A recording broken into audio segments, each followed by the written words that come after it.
Hi, everyone. Thanks for taking your time out to join our modeling breakout. I'm Jermont Chen. I'm a program officer in the National Institutes for Biomedical Imaging and Bioengineering, and I manage the engineering biology portfolio, which covers synthetic biology research. And my co-lead is Josh Leonard, and he's an associate professor at Northwestern. And Josh, I'll ask you to introduce yourself here. Thanks, John. Yeah, hello. I'm looking forward to this conversation and seeing everyone signed on here. I think this is going to be a great chat. I'm an associate professor at Northwestern University in Chemical and Biological Engineering and the Center for Synthetic Biology, and looking forward to the conversation today. Okay, so what we're going to do is I'll have some slides to guide us through the discussion. But what we're looking forward to is listening to your comments, questions, and discussion on the topic. So again, as was mentioned before, you can raise your hand or you can put comments in the questions or turn your mic on, and we'll get to your discussion point. Okay, with that, we'll go ahead and get started, and I will share my screen.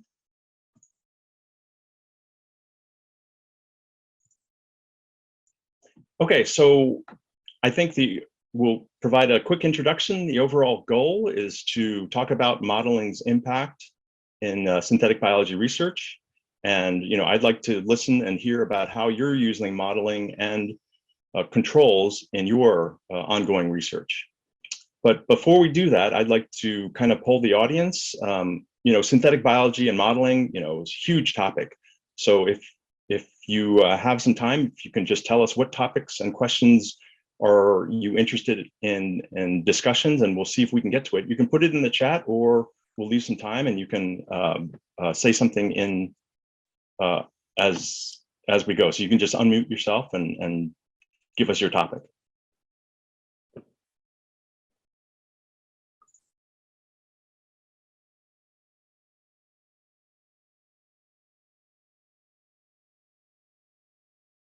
And I'll just add a little narrative around here. We have also we have some prompts and some things we're going to talk about along the way here. So there'll be multiple chances to kind of weigh in with these ideas. We just wanted to make sure that as much as possible, we align the conversation that we're having here with what you all want to do. Jermont and I have come up with some things that we think would be interesting, but want to make sure there's time for things that are not on our list as well. Thanks, Taysuk.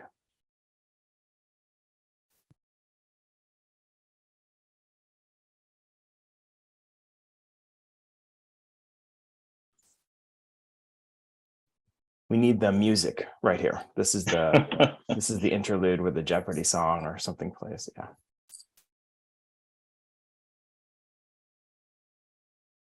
Okay, another one for feedback control.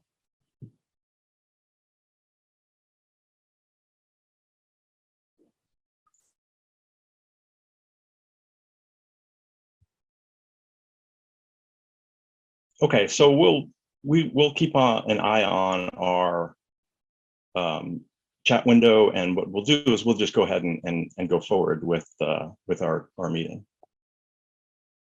Okay, so I think one of the first things we can do is have a quick discussions and kind of set the stage with introductions and uses and kind of interactions. It was interesting putting this together, trying to see all the interactions between systems biology, synthetic biology, and control theory.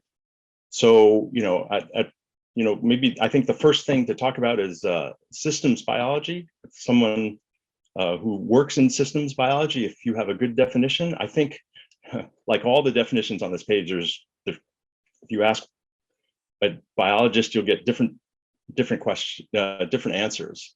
So if someone has a good definition that we can kind of use as our floor.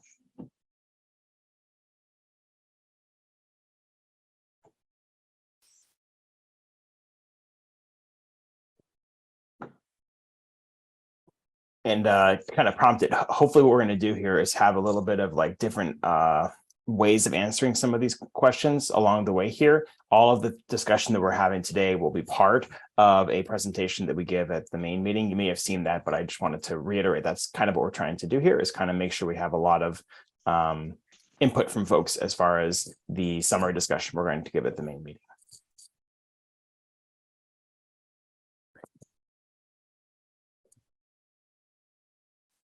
Thanks, Sonia. I know that sounds like a very good one. Abstraction framework that uses modeling to achieve prediction. Prediction is a very important word we'll talk about today. Cool. Yep, Top down. Yep. Like those. Cool. Yeah, I kind of view it as a map. And it's a very, very large map. The one thing I keep on thinking about is, you know, when I was looking at studying, we had, you know, the mechanism for Alzheimer's disease. So that, you know, was kind of my system, you know, very, very big system. And, you know, the question is, how did we get to that system? So, you know, I think a lot of experiments, and I think back then, a lot of the experiments came in to develop that system. So what other things, you know, does a model, a systems biology model provide? What can it give us?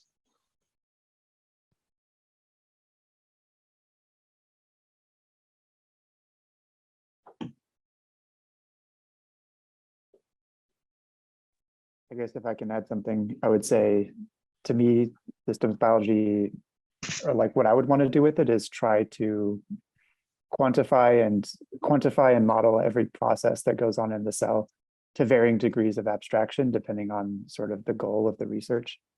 And so for like a synthetic biology project, we would need to have some good systems biology descriptions of what we're trying to build and what we're trying to modulate in the cell. But, you know, there's other versions of systems biology, which is how do 20,000 genes change in response to some perturbation to their environment of the cell. And so I think that those are still related in a way, but sort of how you apply systems biology definitely depends on what you're trying to do. Sure. Yeah. Yeah. So, you know, one of the definitions I was looking at was one from the NIH, the Infectious Disease Systems Biology Directorate.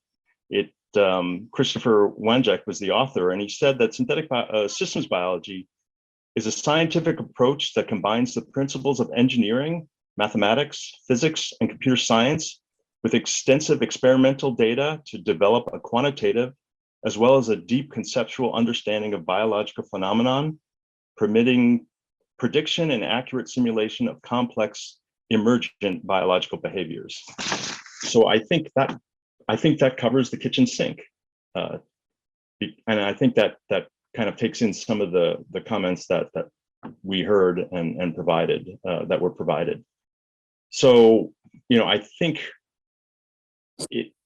it's a good framework because, you know, in order to do something different, in order to do synthetic biology, you need to know what you're changing, and you need to know,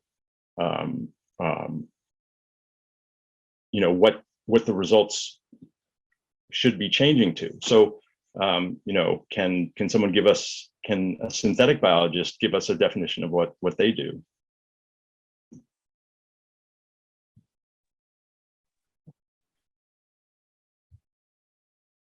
So, may I? Yeah, please, Cesar. So, I mean, to me, synthetic biology has millions of different definitions depending on, you know, who define this field.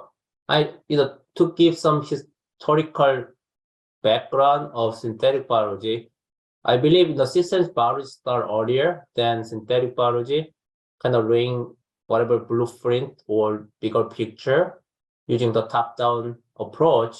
And then we start to see the smaller section of the biological system, including feedback mechanism or some feed force, some circuit motif, and then people start to build those kind of small synthetic system or circuit, and then that is basically the start of the synthetic biology to me.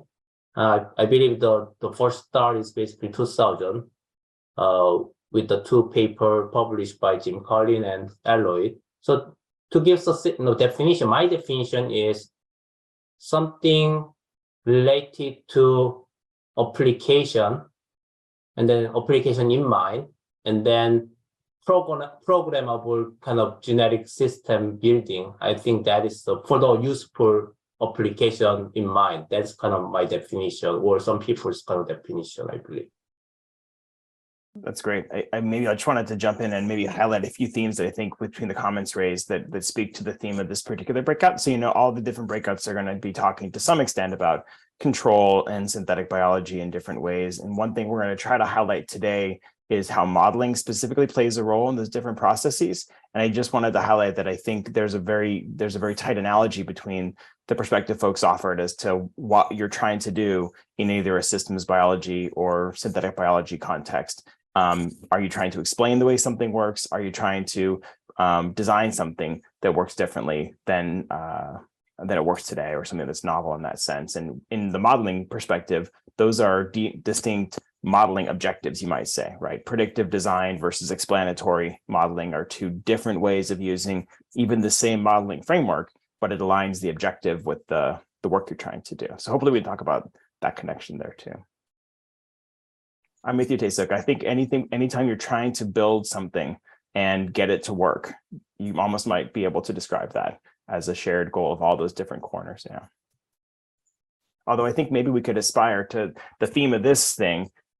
What does it look like once we're doing that in a truly engineering fashion, right? So you could arguably get things to work without doing engineering. There is likely some transition when we would recognize that type of work as engineering work. It'll be interesting to think about where those lines fall, where those needs arise. Right. I think the boundaries are kind of interesting. I mean, the people who did genetics on peas in the beginning, were they synthetic biologists? Right. I technically no, but maybe yes. So it's interesting. They just didn't have the tools that we had now. A sort of perhaps overused historical example is that the Wright brothers are known for creating an aircraft, but perhaps what they should be better recognized for is creating and using wind tunnels to do aircraft engineering, right? So that's probably more impactful than the specific design that they were able to put together in some ways in the long-term trajectory of aviation. So. Yeah, and Ross, you have your definition that incorporates synthetic genes, gene modifications, or gene regulation. And again, just like the systems biology definition, I think all of us have different flavors. I mean, the one that I was kind of attached to is, doing something non-natural. And that's I guess the description of incorporating synthetic genes, gene modifications, or artificial regulation. So again, we can stay on this forever, but I think we can kind of go back and think. I think all of us know the uses. It'd be interesting to see what everyone is using synthetic biology for. If you want to shout that out or put it in the chat, and we can look at that as we talk about what does it need. I think one of the things that we need is the roadmap, is systems biology, some of the information that we gather from the research, the modeling that's done there. So we can see what everyone is doing in their exciting lab.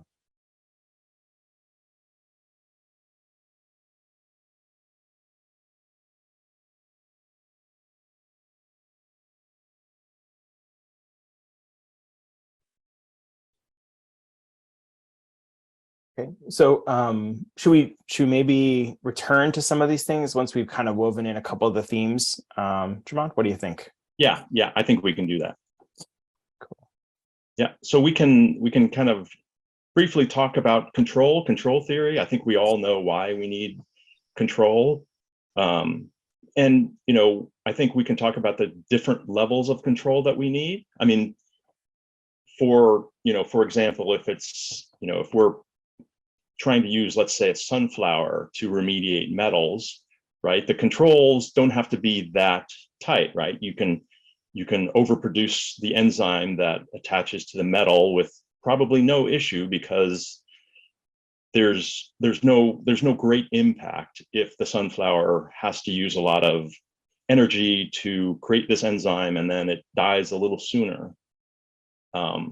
But in the case of using E. coli to attack something in our body, we most definitely want strict controls, very, very tight controls. So, one of the questions, one of the background things to think about is, how do we do this? How are we doing that right now? And biology is actually really good at this. I think they're better than us right now, but that's something that I'm always amazed about when I read a paper or when I read something about an overdose of some compound, that the body can react to that. It's not just once you hit a limit, that's it.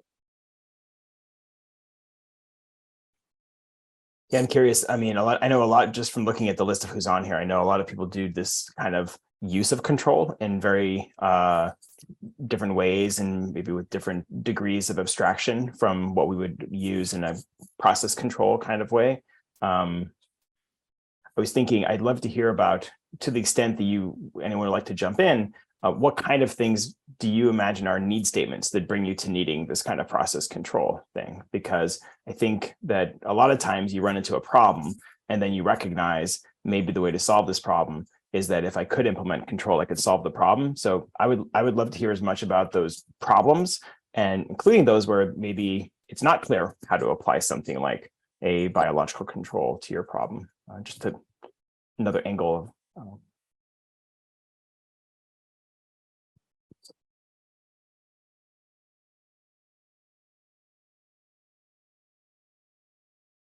So if anybody on this call has worked on control with respect to burden, for example, and wants to jump in with comments around sort of how those things come about, this would be a super time. So I can start. Sure. So as you know, I work on, control theory and genetic circuit building and analysis for more than a decade. And one thing, also, including burden and we feed for feedback and so on. One thing I wanted to mention, I kind of constantly thinking about fault engineering, based on the model and predictable model, and then construction. And then I just wanted to pose question to everybody where we are, and then we are already there, or we are not there, because every single time, we are constructing something and then analyze, and then we believe we build something based on prediction. And then at the end, and then we kind of try to build another similar, circuit or some similar module. Do we need to do it again from the scratch again, or could you kind of expand that to new system?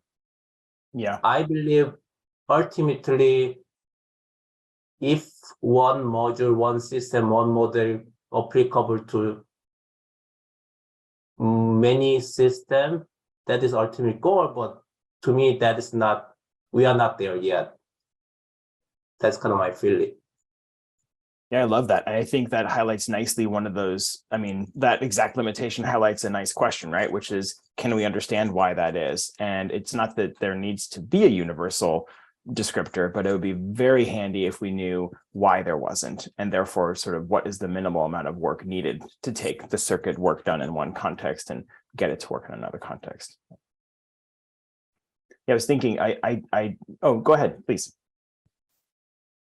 I saw you Finish unmute. your thought, Josh. No, I'm just filling the thing. Please jump in. Okay. Kind of similar to what Tasek was saying. I think we have many open questions to ask in the area of control in synthetic and systems biology, but one of them pertains to like, how does the cell actually do control? And I think that we don't fully understand how. There's probably many feedback loops inside the cell that control it so that it stays alive and everything. and I don't think we understand how they work, and maybe that's why we cannot generalize as we might like to. That's a great point. I was going to highlight this comment that directly resonates with that, but was in a meeting recently where Mustafa Kamash made the comment that one of the big differences in all biological control is that there is a big cost to the system to do biological control compared to a factory where the energy or financial burden is very small to put a PID controller on a given system. So there likely are many ways in which biology, due to the competitive advantage of the system that can do control most efficiently, will have evolved the ways to do control that will maybe look different than the ones we use in the type we build. Yeah, it's possible that all the control that we've built is inspired by engineering and therefore wrong. Yeah, or like maybe for specific things, right? Yeah. To add one thing, I asked the same question to multiple big names like Jay Kiesling, Christina Preder, and those people. I mean, are we there in terms of predictable engineering of metabolic network, metabolic pathway, circuit building? The common answer by them is basically, we are not there yet. Sometimes we feel like we are doing art, not the real science. The reason is, their answer is, the reason is biology is messy, but we also need to harness the evolution because that is the unique property of the biological system. So, because at the end of the day, we build something, but we may have some mutation. That is, the mutation is the number one enemy for all the bioengineers. But how we kind of incorporate mutation evolution into the circuit building or metabolic engineering, that might advance, biological or synthetic biology, in a more beneficial kind of way. Because that's uniquely, property of the living system. Right.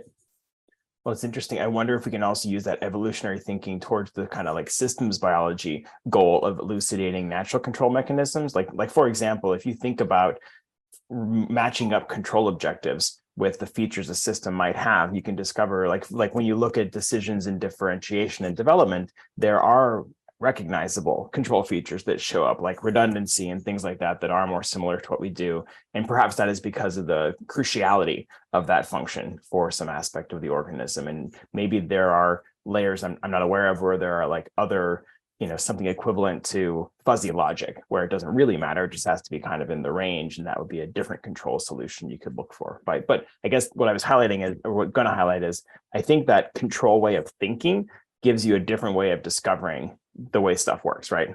Which may differ from the way we might go about parsing a system out from a, what is the role of this protein, or what is the mathematical relationship of these factors. So. Yeah, the redundancy is one of the keywords you mentioned. So I like that you just mentioned redundancy.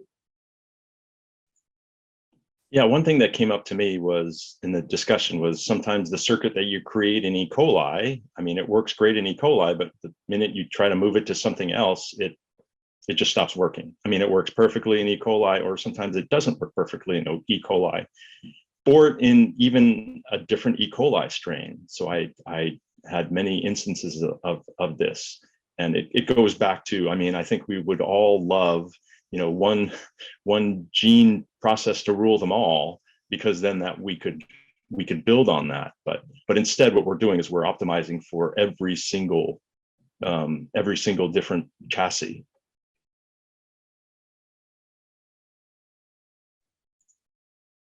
Okay, I think what we can do is I can move to the next slide, and I think we've already covered quite a bit of this, is what we're using modeling for. And again, I'd love to hear in the chat or by jumping on the conversations, what are you actually using synthetic biology for? What modeling are you using it for? And here's just a quick discussion of what do we need to model a system. And the first thing that I always see on these papers is lots and lots of math.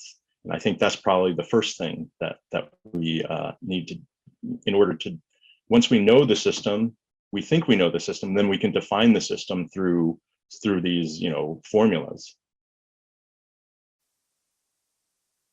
Yeah, I was going to say, I usually think about it as maybe a little differently than that, which is maybe we can use modeling as a way of formalizing the hypothesis testing mechanism that's otherwise there. It's almost like the idea would be, if you can build a story around your Western blots, that is one way of testing whether or not it is plausible that your explanation is consistent with prior knowledge.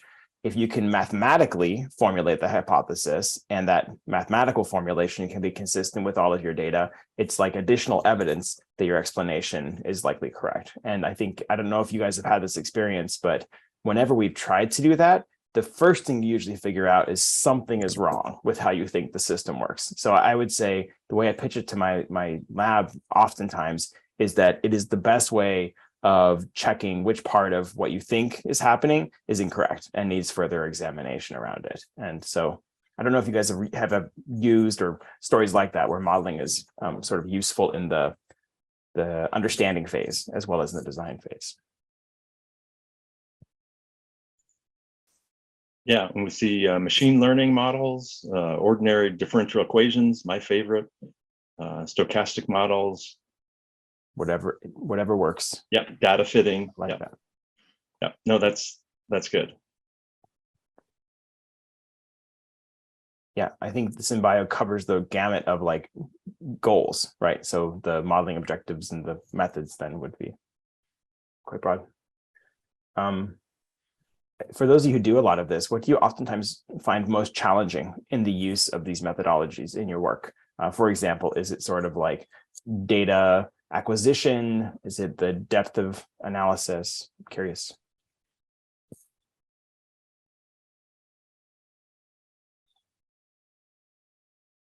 Usually we can do the math. The hard part is getting models that are good enough to reproduce the data and to be able to reproduce the data predictively, so that if you do another experiment, it doesn't just like completely fall apart. The problem is usually on building your model with the correct assumptions so that it reproduces the data. So it's a knowledge barrier as much as a data, say, characterization challenge. Yeah, you have to try to match what the biological system is doing, which is much more complicated than your model is by definition. So you'll just tweak your model as you go along to fit the data. But also I wanted to say, like, a lot of papers that I see nowadays use machine learning, like Tasek was saying. So maybe the barrier there is also different.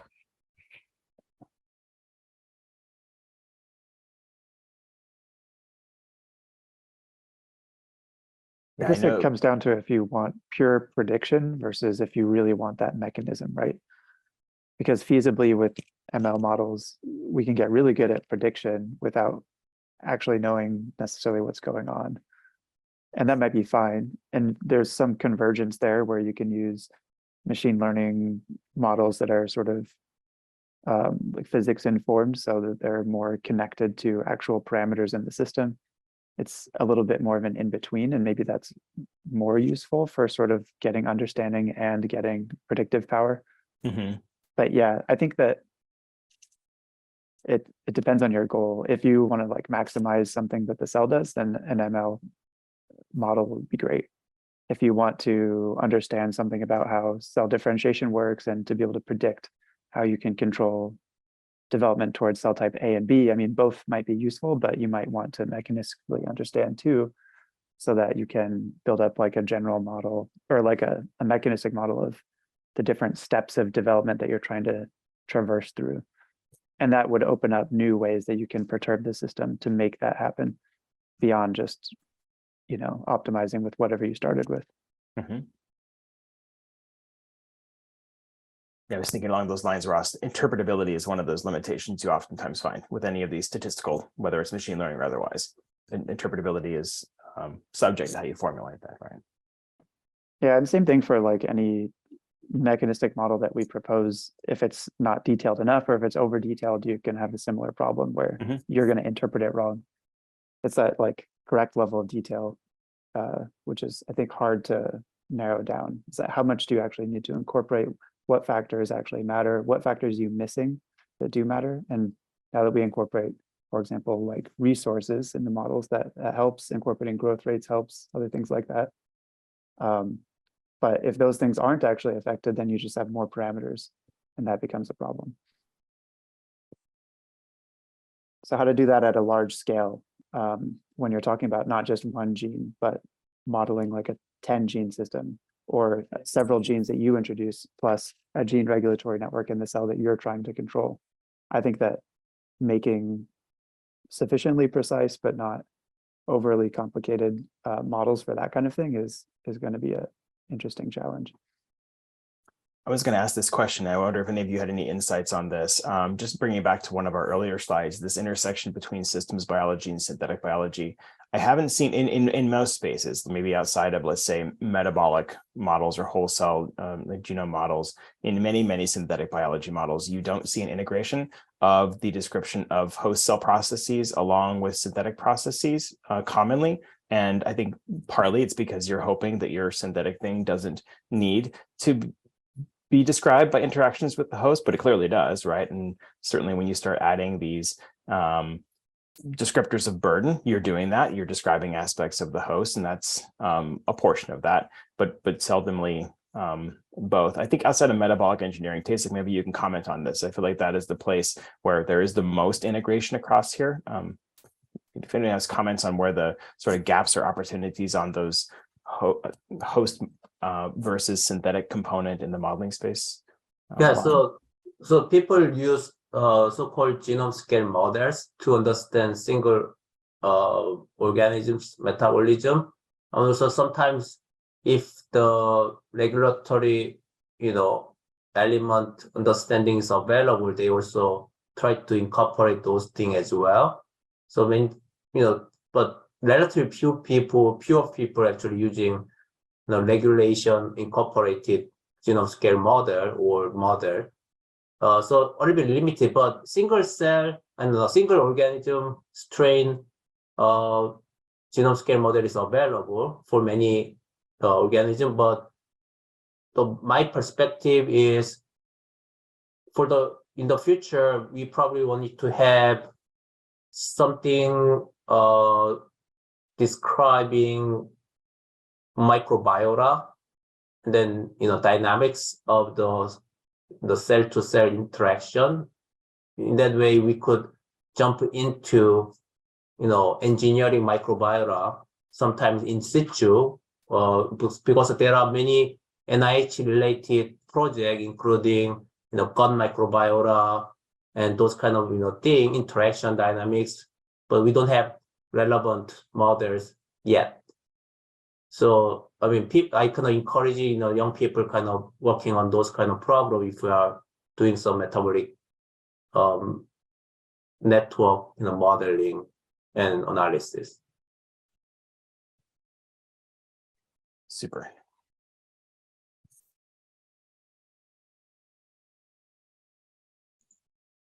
So I was thinking, what do you think, Jim? I kind of feel like we're kind of transitioning into the next slide. Do you think we could put that up there as a prompt and sort of pull on a few of the threads folks are starting here? Some of the posts in the chat in particular, as well as comments. Yeah, so I think, for the synthetic biologists, I think one of the biggest things that we use are, genetic circuits, right? These are the things that we design in order to do the new thing, either to build this, to build something new, or to do something, down the line. So, I think just a discussion of how do we do this now? What are the issues with how we do it now? And, what's kind of the state of the art?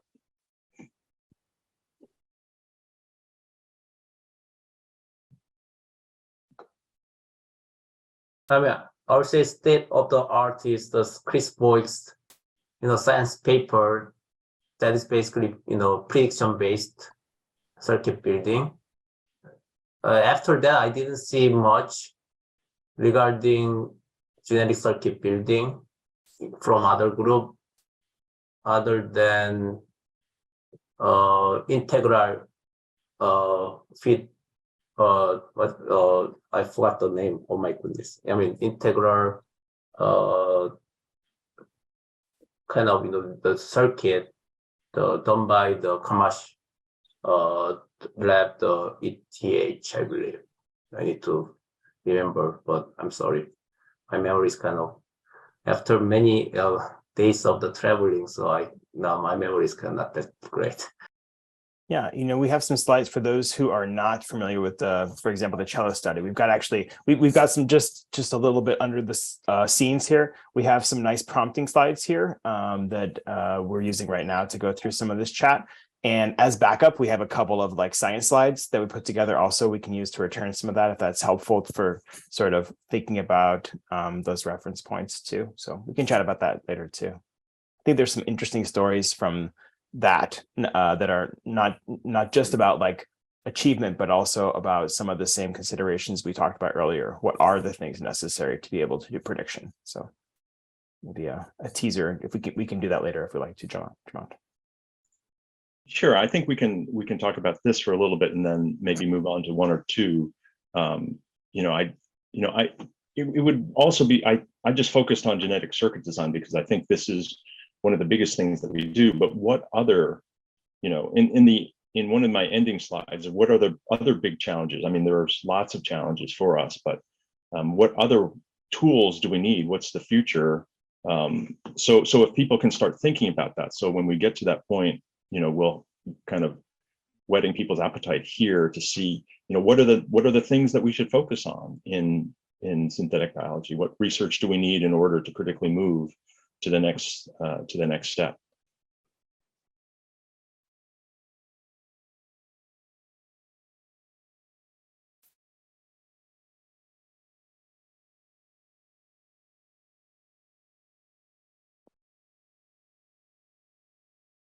And I will confess, I have some answers that I would like to throw out there for like feedback around, no pun intended, around some of these things.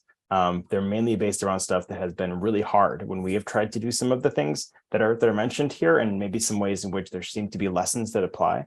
So I don't know if you have sort of those kind of things to share as a starting point, as like even challenges for getting started, as much as general truisms.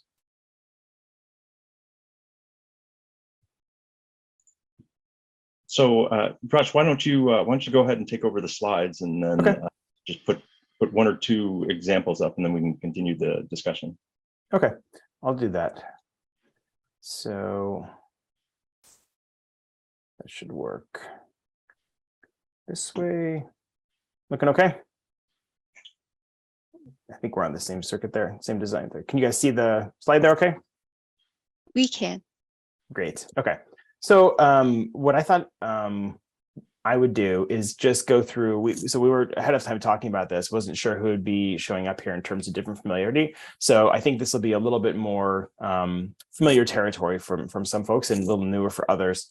So what I was gonna do here is just talk a little bit on how in my group we have tried to solve some of these problems and tried to really take lessons from what we've seen across the field towards doing genetic circuit design. So I'll just take a few minutes, like a little bit presentation-y for those a few minutes, and then we'll jump in for maybe returning to some of these discussion questions, okay? Here's one story. So a couple of years ago, we were interested in trying to build some transcriptional functions in mammalian cells for cell therapies, and tried to use some of the canonical transcription factors based on TET repressor and whatnot, and just found them to not be suitable for the specific things we were trying to build. So we took a small detour and tried to pioneer some, not pioneer, we tried to leverage some pioneering work that Mo Khalil and Jim Collins had done in yeast a number of years back with these minimal zinc finger motifs. They're the same size as the smallest transcription factors you'll find in nature. Had a lot of interesting properties in yeast, and wanted to know what would be the performance and really way of understanding how they work in human cells. So what we did in this work was kind of build up a big library of transcription factors, a big library of promoters, really just varying the things you would probably vary if you thought about how promoters work: number of binding sites, spacing, apposition to the start site, and whatnot. And the first part of the story was just that if you do that, you can come up with a big menu of things that work: strong promoters, weak promoters. That's pretty expected. The important thing for today is that we tried not only to build that library, but to use ordinary differential equations to explain why these work. And I just wanted to highlight kind of how this played out in a way related to the story I meant earlier. So in this particular data set, we had a number of design handles: the number of binding sites, the dose of transcription factor. The blue and the green are binding sites that are close together or further apart. And we didn't know why these things were working differently. We wanted to see if we could use a model to decide what was going on without extensive biochemical investigations, let's say, as the first step. So we just wrote down some fairly simple expressions for how gene expression works and allowed for different possibilities of what might be different. Cooperative binding to DNA was one hypothesis we had, but there are other things that could happen, like cooperative recruitment of the transcriptional machinery. And what Joe Muldoon, who was a PhD student at the time and now postdoc at UCSF, did is just write down a large family of models that had different mechanisms. And we didn't do any parameter fitting in that first step. What we really did is just look at a range of different reasonable parameters for these kind of steps, looked at the simulated behaviors, and found that only one family of models had the right shape compared to the experimentally observed shapes. So this is sort of a almost parameter independent way we were able to identify that the mechanism was not cooperative binding to DNA, but was rather cooperative RNA recruitment. So this was not what we thought was true. This ended up being something that was a surprise that came along the way as a function of doing this. Then we did do some parameter fitting, and then you can see that those lines go through the dots, and that's just to say that that model can be made consistent with the data. And so that gave us some confidence we had a reasonable explanation here.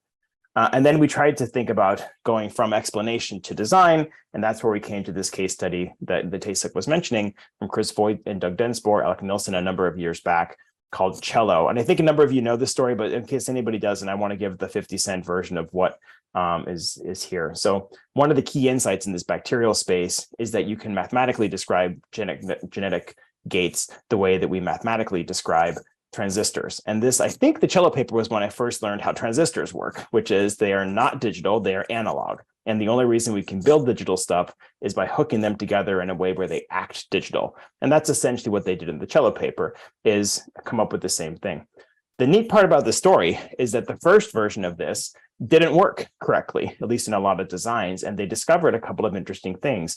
One was that they needed to add a little bit more biological knowledge as to how these different elements were interacting and refine the way that their designs took that into account. Second, they had a very explicit description of how heterogeneity in their population works. So you can see from this histogram here that they're accounting for the fact that the cells have different things like copy numbers and expression levels. And it was by doing so, they were able to get their predictions to match experiments at the population scale. And after correcting for that, then it worked great. And they were able to build a large number of circuits. And I think the point is they didn't have to invoke a genome scale model. They had to fix like 2 things or 3 about how the biology was described, account for variability. And then this analogy worked really well for mapping across these big design challenges here. And so we did a similar inspiration story in mammalian cells, came out last year. Is it last year? 2021. Yes, last year, where we tried to see if those same lessons could apply in mammalian cells. There's different parts, different math. We're not using the same kind of description of logical gates. But we tried to take some of those lessons in mind as to what things were most important for being able to make predictions. And especially for tonight, I'm not going to go through all the details here, but I wanted to highlight a couple of things. We set out to make some logical gates, in part because we were trying to make immune cell therapies, and it turns out a lot of the things you're trying to build are logical functions. The insights from the clinic are logic statements, and so it has immediate utility in that sense. We used our model of those transcription factors and some related parts here, and the way that Joe went about doing this was, I'll summarize in 2 columns. So we started with some design goal, in this case an AND gate. Joe wrote down a description of a biochemical network that might carry that out. And then he ran the simulations to see if the design that should work actually would work. One important thing that you run into all the time is that things that should work don't work in the way that you think they would when parameterized anywhere reasonably, many, many times. What we showed in this case, though, is that if you did that refinement to designs that are plausible, accounted for how expression level would affect it. We're kind of showing this in a heat map where we're considering the ways in which expression of two different components might affect the performance of the system.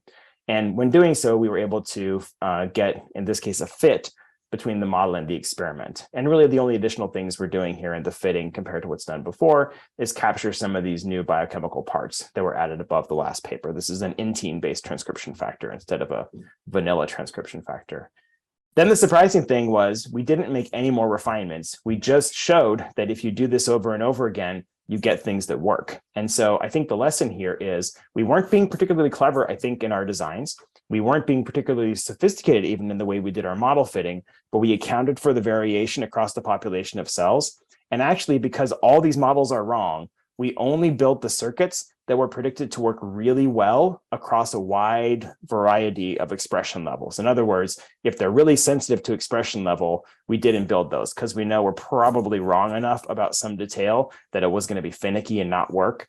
And so if we stuck away from those and only did the ones that were predicted to basically work in most of the cells, that worked across every one of the things that we tried. So I'll end on this next slide here by just showing that whole approach was useful for building analog gene circuits, digital ones, and we were able to, back to this thing of when does it break down, we were able to push the complexity up to way beyond anything we actually cared about, and that same thing still hold. They still exhibited the behaviors that was specified in terms of the Boolean statements shown here.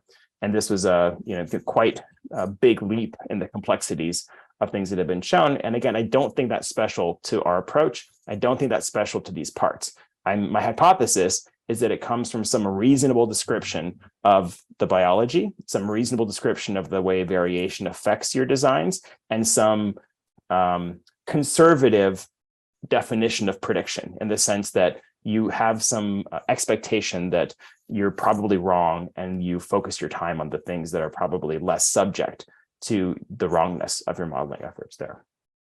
So I just want to throw it out there for some kind of thoughts there. This is not a lecture, but just wanted to say, like, how much does that jive with your experience as far as what might comprise a reasonable, way to think about approaching the gap between explanation and prediction? I think that's an important, exciting frontier. I'd love to hear what people have excitement or reservations about that frontier as well as others.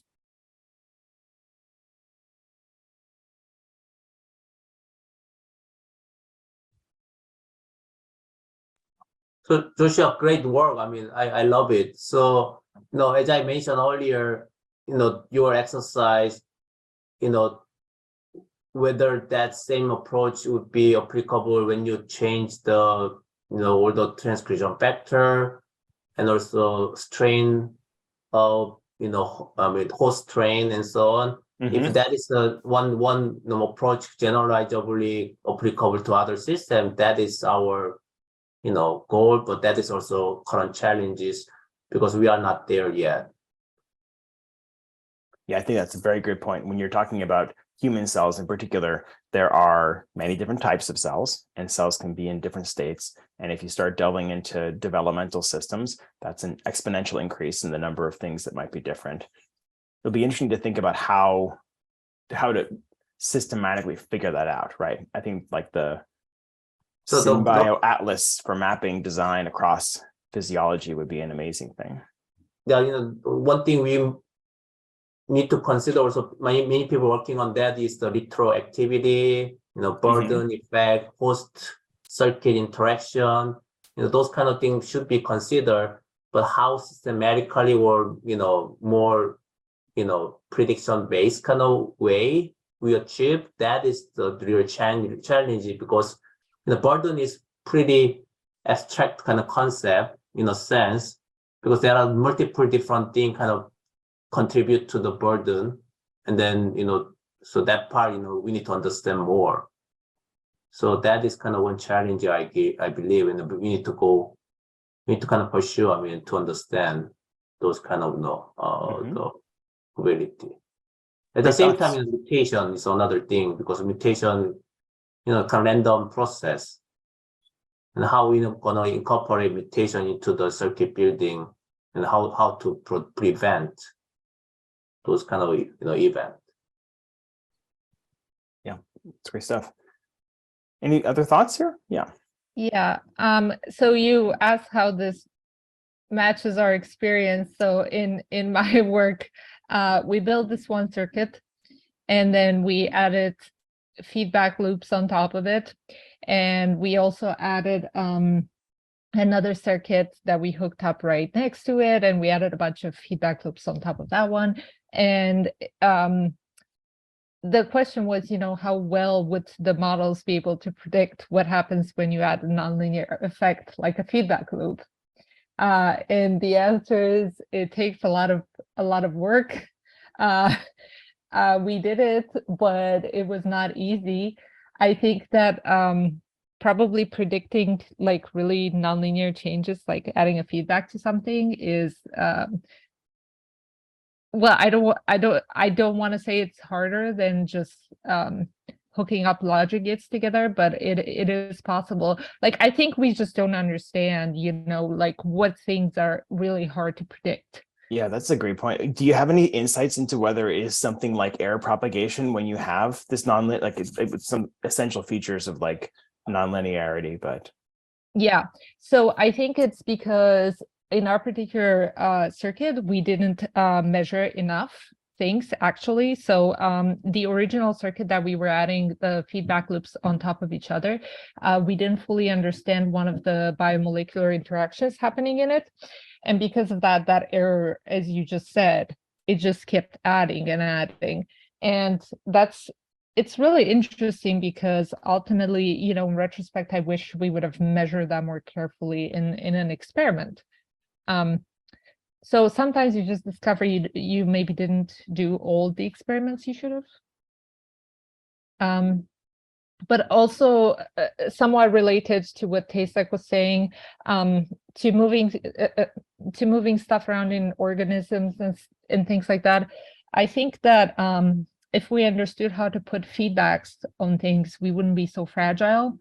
But maybe that's just my perspective. Yeah, I mean, to give my perspective or my experience in terms of what any kind of mention. So the feedback is a great way to make circuit robust, but we need to consider some caveat or trade-off. So adding one more feedback, also giving one more burden or some more burden. So we need to kind of balance feedback giving robustness, but at the same time more burden. So where is kind of optimum, circuit? That part we don't know. We don't understand actually right now. Yeah. Like I don't understand how the cell does it, right? Because it has a lot of feedbacks and a lot of features that are probably designed to prevent it from falling apart. And like the question of burden comes to mind, like how come it's just not falling apart from the burden then? So one thing we need to understand is we have a lot of gene, but that is only one copy in the genome. But when we build the circuit, we typically use the high copy plasmid, and then that means also we induce that one. Once we induce, there are all kind of problems start, and then in general, genome component is not induced in a normal, most of the case, most of time. Because of that, we don't see lots of burden in the natural system, but when the synthetic system, we have lots of burden because we are focused on or induce a lot and express a lot of the gene component. So that part, people probably not gonna understand much, but based on my experience, all the failed circuit behavior or some mutation kind of start to occur when we kind of induce those kind of system.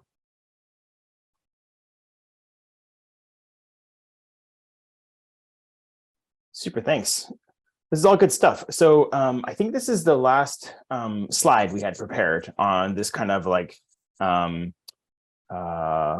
portion of this talk too. So, if there are any things that we were talking about earlier here, any of the topics that were mentioned at the beginning here that folks were interested in making sure that we have some conversation around, we can weave those in, or people can jump in, especially if you haven't had a chance to talk yet. It'd be super to hear.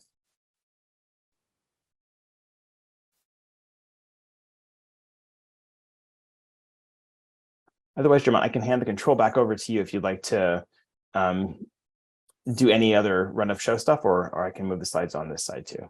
I think you can just leave that slide up. Okay, cool. Just while other people are thinking of something to comment on. One thing from your paper and a lot of the other papers that I've read is this. You have the computational side, and then you have the wet lab side, and how that feeds each other. My question to, I guess, the group is, which one is first, the chicken or the egg? And I've seen this from prior research that is really valuable. You run upstairs to the wet lab folks and say, hey, can you try this? And then they'll run downstairs and say, hey, my prediction said this. And then, you do that. And of course, reviewers and papers always want to, if it's a theory paper, they always want to see someone actually do it with, whatever chassis that you're proposing. That's always one of the comments. But I mean, I do think, in definitely in the case for what Josh presented, just the modeling, the computational modeling, and then, what, is this, is this the future for modeling and how we go about?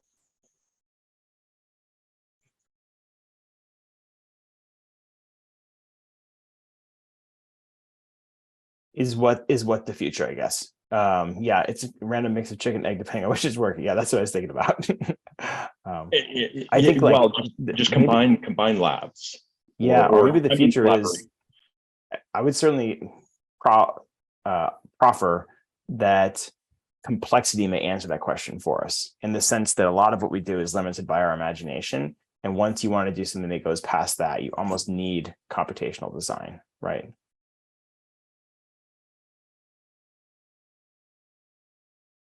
I guess something that I'm interested in moving forward is going beyond the sort of just strictly logical descriptions where something's on, something's off, or even, this is my target median level of expression, to taking into account the distributions like we're talking, or like Josh was talking about with Cello and their work. Like the cells work often in analog ways, and the distribution of expression and the probability of a gene being on or off are all very important sort of descriptors that aren't necessarily translated to typical engineering context that we think about as like references for synthetic biology, and is more of like a specific thing to biology. And I think that understanding and controlling that and incorporating it into the models, like some of the modeling that Kamash has done with, stochastic analysis of feedback control.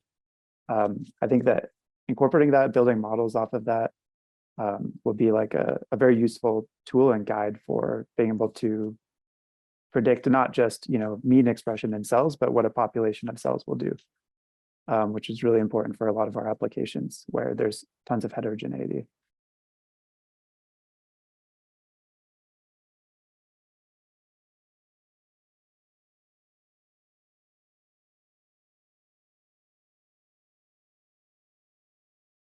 Thanks, Ross. That's great.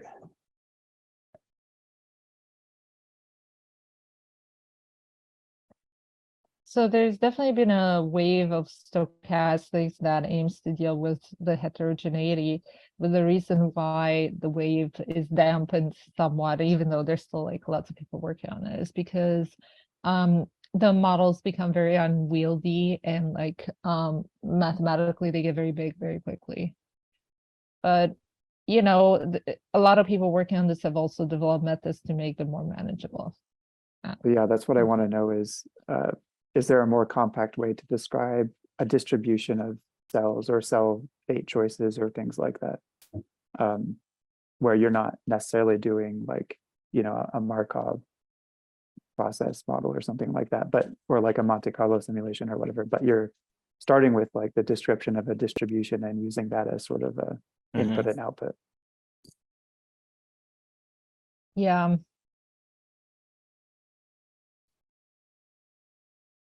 I think one of the interesting things about that is when you start thinking about calibrating those models, then you're looking at sort of methodology selection, right? Where you may be doing single cell imaging, microscopy, movie type dynamics, and that's great. And one challenge with most of those is that if you want to see an actual trajectory versus just how the ensemble changes over time, you start to run out of colors, right? If you want to use imaging in some way. So that could be I'm kind of leaning on the NIBIB angle a little bit here too, but you can imagine if you could get more channels to track single cell state changes, it would certainly help to get at some of those things that you were talking about.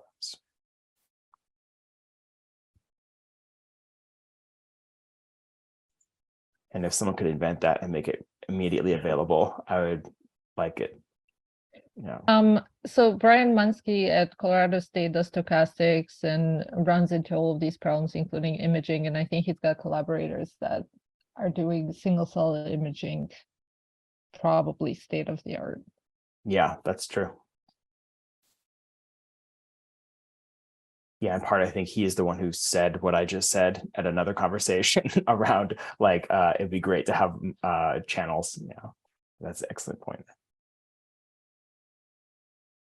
But Joshua, today's discussion is only model for the genetic circuit building, or we also include kind of model for the protein structure or guide RNA, prediction, algorithm, or those kind of thing as well. I don't think there's any guardrails on this, Taesuk. I think really it's just a matter of thinking about, we're trying to seed some topical prompts around each one of these breakouts because they're related and there'll be overlaps, and that's totally cool, just to kind of help get the full spectrum of discussions. But certainly, I was just looking, I think we're imagining we might be on final round of discussion, final points that folks might want to raise here. But if you wanted to mention any of those in particular, that would be super, to just make sure we have, if you see those, especially as gaps that need to be filled with technologies, it'd be wonderful to hear about those. Yeah, so actually I can tell my own experience. When I was the graduate student, I used the literally molecular level computation based protein design algorithm. And then, but still at that time, we need to design 20,000 different protein structure. And then I become the robot to pick more than 40,000 colony myself and then screen all of that. And then after that, I decide not to do any protein engineering in my own lab. But after AI, Rosetta developed more, somehow, my student pick up those tools very quickly. And then I start to do protein engineering because I only need to screen 5 different residues, for example, and then 20 different variable, amino acid. That means total 100 I need to construct and then screen all of that. And then successfully we got something working. So to me, those kind of protein structure prediction model is very, very powerful and important. And then I believe huge impact in the future. And then we already see the impact. And then RNA structure prediction model is also already available for many years. But that will be also, but we need to have the more improvement like dynamics prediction and so on. And also, we have the multiple different, CRISPR guide RNA prediction algorithm and so on. And then that is already kind of has huge impact on our research. And I believe those kind of models also we need to consider if we are more inclusive in terms of our discussion today. Sure. I remember reading, pretty much all of David Baker's paper on protein prediction, structure, function. And I think, it's been a while since I've looked at the literature, but I think there was something with IBM's supercomputer that they folded the first 100 proteins or something like that from the sequence.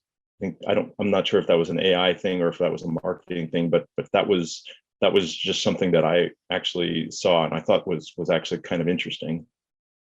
Because go ahead. No. I would just mention this week there are another paper just came out that is probably better than AlphaFold 2. That's from the Columbia University people published one paper in I think Nature Biotech. That's amazing work. constantly publish, since AlphaFold, developed. So I was super excited. So now I could do protein engineering without feeling guilty to ask my student working on a project, picking 20,000 colony, but now we need to just pick the 100. Sure. Yeah. And I bet you did it without a colony picker. Yeah, at the time, I was a colony picker and I was the liquid handler myself. So yeah, you were the robot. yeah, I was a robot. Yes, exactly. Yeah. No. So we could talk about all sorts of modeling, but of course we're time limited. Did someone else have one more comment?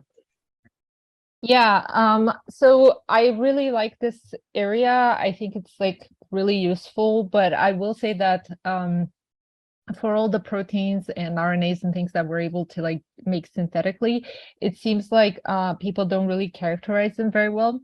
So like this was one of the bottlenecks in my project is not really understanding how they actually work in vivo fully and what the strength of the interactions are between them.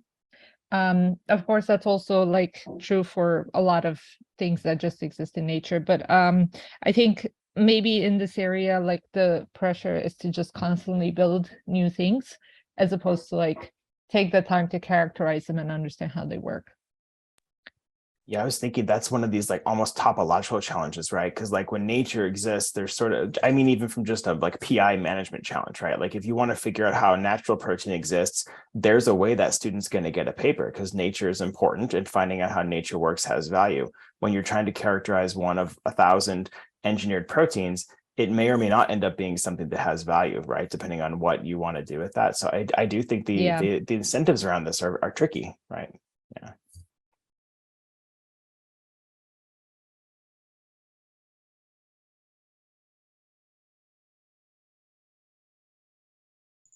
Okay. I don't know. I always use the popcorn rule, like when you microwave popcorn, when the kernels stop popping. So I'm feeling just vibe wise that maybe people have a chance to share their stuff. Are there any other things people want to make sure we get in the discussion here to share with the group, including anything you are excited about that we didn't talk about yet?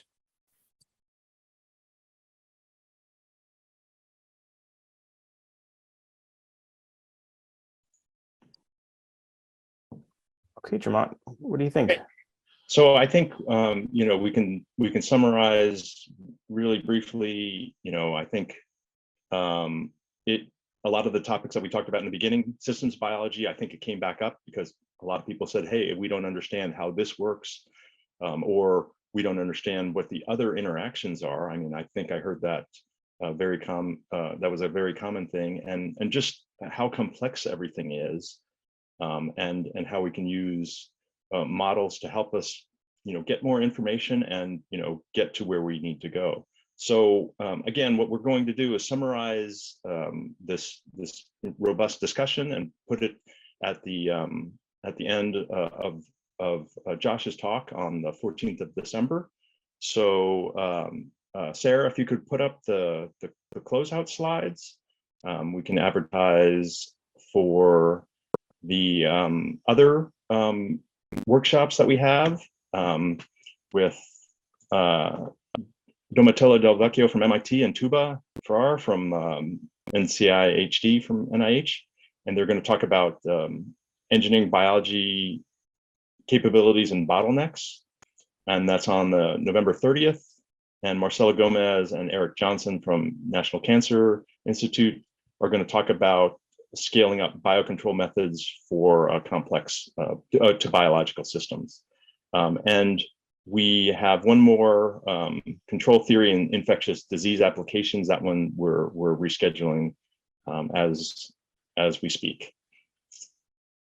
And what I'd like to do is thank Josh for as the co-host, and like to thank you for taking the time out on a Friday. I know this is time you could be spent somewhere else, but I think this was quite a good overview, introduction, and I'd like to say thanks to our Infinity staff for hosting. And again, the final plug for our consortium meeting. This is on the 14th of December. It's all virtual. And since you signed on for this, you know where to register.